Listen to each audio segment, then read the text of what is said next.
All right, guys, I apologize. I started to do the notes and apparently I didn't hit record. So I'm going to go back to the beginning here. All right, so fundamental identities. The fundamental identities are going to be what we're working on today.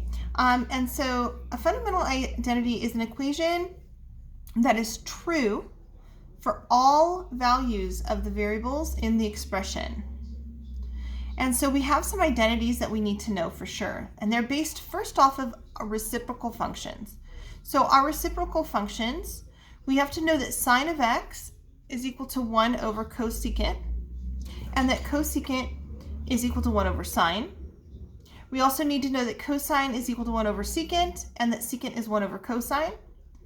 And finally, we have to know that tangent is 1 over cotangent, and cotangent is 1 over tangent. So I'm not sure what these hints are supposed to be yet. I have not done these notes before, but if I find some hints, I'll put them up here for you. All right. So what you don't have on your notes is this right here. So I wrote this in because we have to remember about our trig ratios, right? So our trig ratios, tangent x is equal to sine x over cosine x. But let me explain why that's true. So remember back on the unit circle, on our unit circle, if we had an angle, this was our y, this was our x, and then this was our radius, which was 1. And so if we were using this angle right here, opposite would be sine, right? So sine would be opposite over hypotenuse, which is y over 1. Cosine would be adjacent, so adjacent over hypotenuse, which is x over 1, and then tangent would be opposite over adjacent. All right, so that is why tangent x is equal to sine over cosine, and cotangent x is the reciprocal of that, so cosine over sine. Give me 1 second, guys. My son left the door open. Hang on. All right. Okay.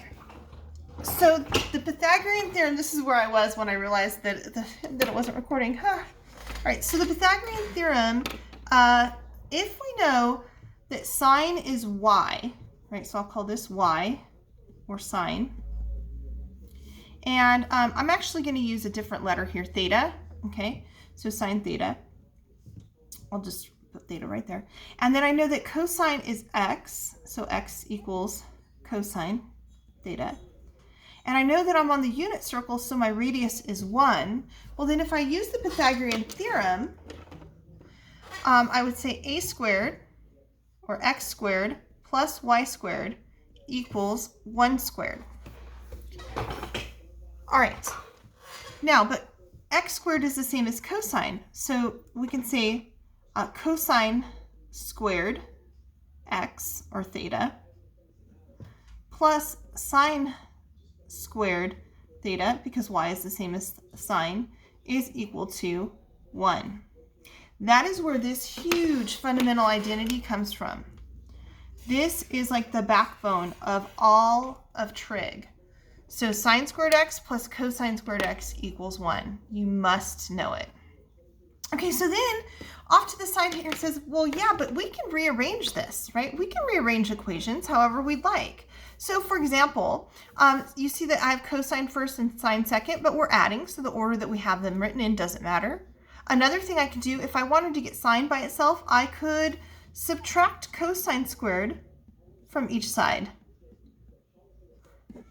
And so I would have sine squared theta equals 1 minus cosine squared theta. And then vice versa, right? I could do the same thing. I could isolate cosine instead.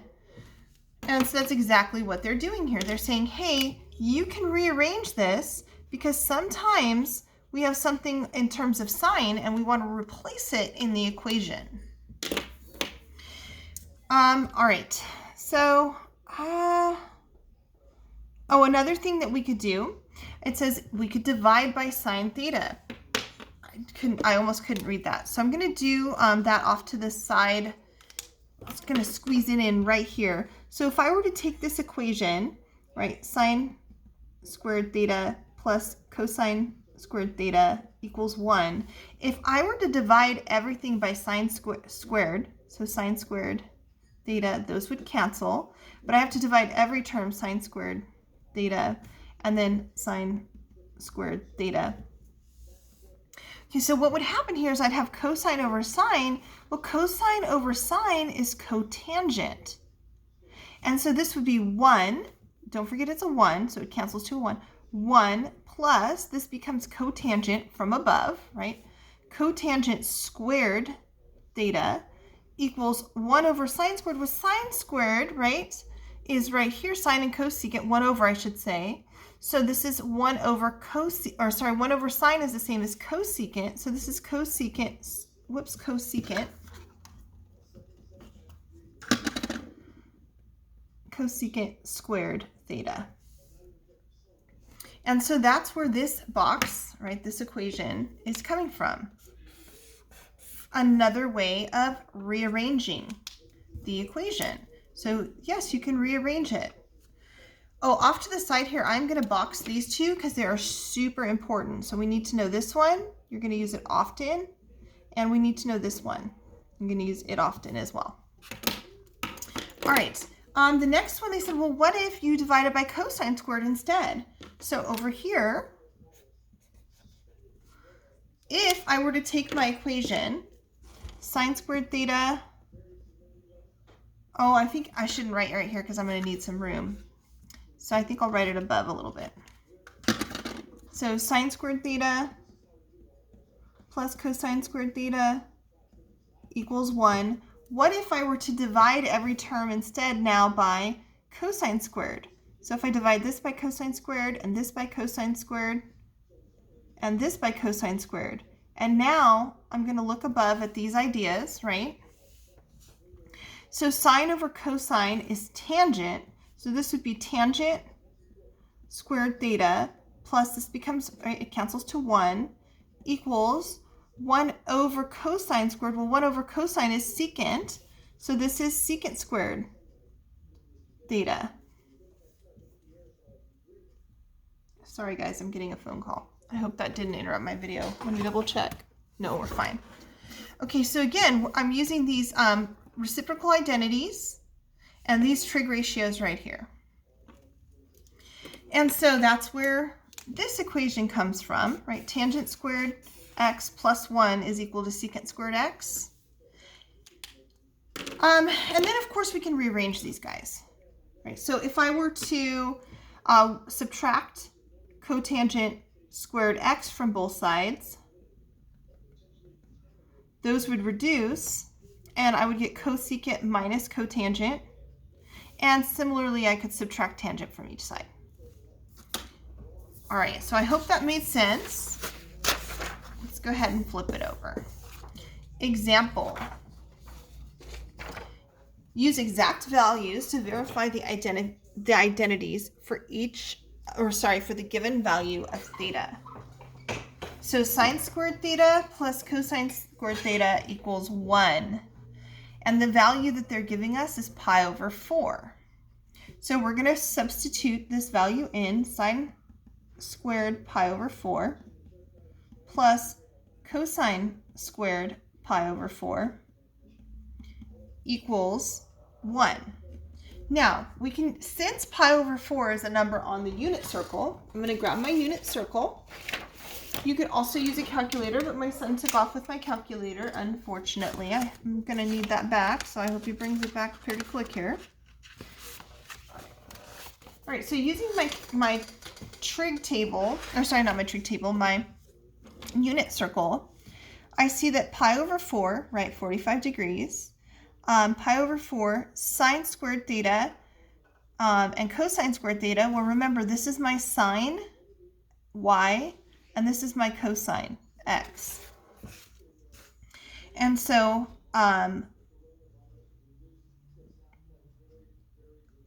that would give me square root 2 over 2 squared plus square root 2 over 2 squared equals 1. And if I square these, I'm going to get, I'm running out of room here, so I'm going to take a second sheet of paper out. Actually, I'll use the back of this guy right here. So when I square this, right, square root 2 squared over 2 squared plus square root 2 squared over 2 squared, that should equal 1. And then recall that squares and square roots are inverses. And so what I get is 2 over 4 plus 2 over 4 equals 1, which is 4 over 4 equals 1. Check, that's true. All right, so again, step 1 was I replaced theta with the given angle that they want me to use. Then I replaced sine squared pi over 4 with what sine pi over 4 is. Sine pi over 4 is your y value at pi over 4.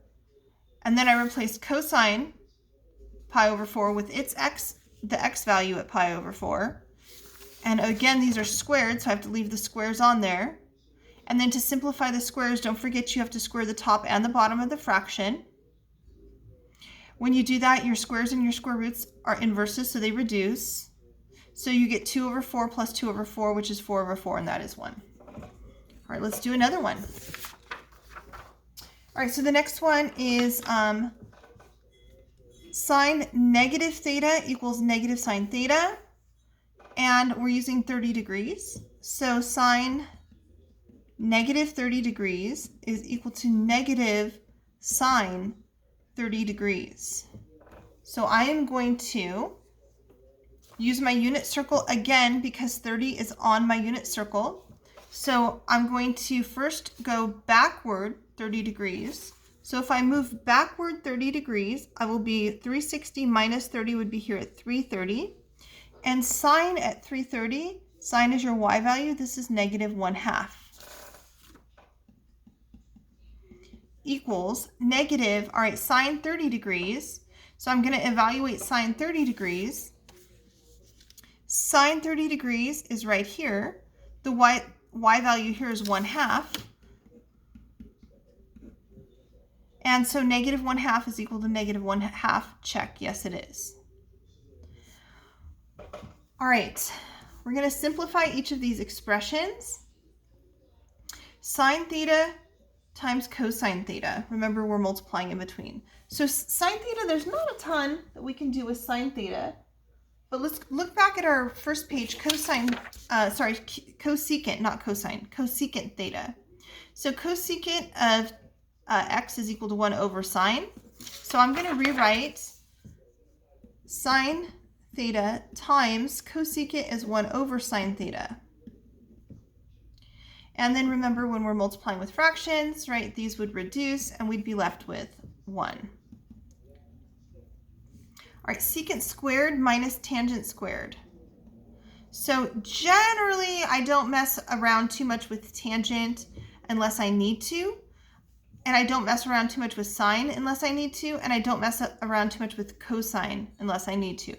But in this case, I'm probably going to, I don't mess around with both of these two. So we're going to go back and look at secant squared. So secant, its relationship is that it's 1 over cosine. So I'm going to rewrite secant squared theta as 1 over cosine squared theta. And then minus, now tangent, I need to have a common denominator. So I'm going to go ahead and look at tangent. And tangent just happens to be 1 over cotangent, but that doesn't help me. I don't want cotangent because I have cosine in the denominator. So instead, I'm going to use this idea that tangent theta is equal to 1 over, sine over cosine. So I'm going to rewrite tangent as sine squared theta over cosine squared theta. Again, because tangent is sine over cosine. So since these have the same denominator, I can write them in one fraction. So this is 1 minus sine squared theta over cosine squared theta. Now sometimes we're finished and sometimes we're not. So a lot of students have a hard time deciding, are we done? So I'm going to go back and see if this means anything. Whenever you see a 1 minus or a 1 plus or something like that, generally that can be reduced further. So let's go back to the front page and look at 1 minus sine squared, which is right here. 1 minus sine squared is the same as cosine squared. So this numerator can be rewritten as cosine squared theta over cosine squared theta, and these are going to reduce to 1. So generally they're not simplified until you have almost a whole value. All right, sine squared theta over secant squared theta minus 1. So at first I try not to mess with, like I said, sine and cosine and tangent unless I need to. So I'm going to leave sine squared theta alone for the moment. I may need to rewrite it in a minute. Secant squared theta minus 1. Again, this is the minus 1 or the 1 minus that gets me thinking. So I go over here and I see, is there anything that is the same? And I don't see any of those. So what I'm going to do is I'm going to now look at secant. And what is secant? Well, secant is 1 over cosine. So I'm going to rewrite this as 1 over cosine, or I could, since secant is in the denominator, I could write it as cosine. I'm going to do it the way I already started to talk about. So this is 1 over cosine squared theta, and then minus 1. I'm just going to remind you that when you have a fraction and a fraction, you should not let that worry you. I'm going to make this have the same denominator. Now, I'm going to get a common denominator here. Perhaps, let me see. So the thing about simplifying is that there's sometimes many different directions you can go. I think what I'm going to do is I'm going to multiply both the top and bottom of this fraction by cosine squared theta. When I do it to the bottom, right, I'll have to do it to both terms. So I'll have to multiply by cosine squared theta to both. So here I get sine squared theta times cosine squared theta over, I get 1 over cosine squared theta times cosine squared theta minus 1 over 1 times cosine squared theta. Those reduce to 1. So in the numerator I have sine squared theta times cosine squared theta over, this is 1 minus cosine squared theta. Now, 1 minus cosine squared, again, that looks like some kind of an identity. 1 minus cosine squared is the same thing as sine squared. So this would be sine squared theta times cosine squared theta all over sine squared theta. Remember, you cannot simplify here because you have addition or subtraction happening.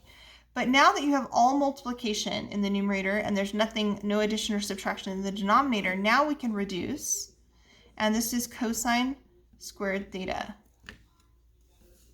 That's about as simple as this one can get. We can't get it equal to a number. All right, last one. It says simplify in terms of cosine. So they want us to leave cosine in our answer. So the first thing I'm going to do is I'm going to go ahead and get a common denominator since I have a fraction.